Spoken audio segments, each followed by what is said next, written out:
ಮಗಳೇ, ಏನು ಆಗಿಲ್ಲಮ್ಮ. ನನ್ಗೆ ಸ್ವಲ್ಪ ಏಟಾಗಿದೆ ಅಷ್ಟೇ, ಬೇಗನೆ ಸರಿ ಆಗ್ಬಿಡತ್ತೆ.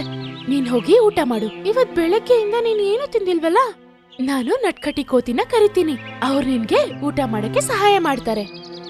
ಸೋನಾ ಅವರಮ್ಮ ನಟ್ಕಟಿ ಕೋತಿನ ನೋಡಿ ಆಮೇಲೆ ಸೈನ್ ಮಾಡಿ ಅವ್ರನ್ನ ಕರೀತಾರೆ. ನಟ್ಕಟಿ ಕೋತಿ, ನೀನು ಸೋನಾಗೆ ಊಟ ತಿನ್ನಿಸ್ತೀಯಾ? ಆಮೇಲೆ ನಂಗೆ ಸ್ವಲ್ಪ ಮೆಡಿಸಿನ್ ತಗೊಂಬಾ. ಅಕ್ಕ, ಏನಾಯ್ತು? ನಿಮ್ಮ ರೆಕ್ಕೆಯಿಂದ ಅಂತೂ ರಕ್ತ ಬರ್ತಿದೆ. ನಾನು ಈಗ್ಲೇ ಔಷಧಿ ತರ್ತೀನಿ. ನಟ್ಕಟಿ ಕೋತಿ ಔಷಧಿನ ತಗೊಂಬರತ್ತೆ. ಆಮೇಲೆ ಅಷ್ಟರಲ್ಲಿ ಬಂದ್ ನೋಡುತ್ತೆ, ಸೋನಾ ಅಳ್ತಾ ಇತ್ತು.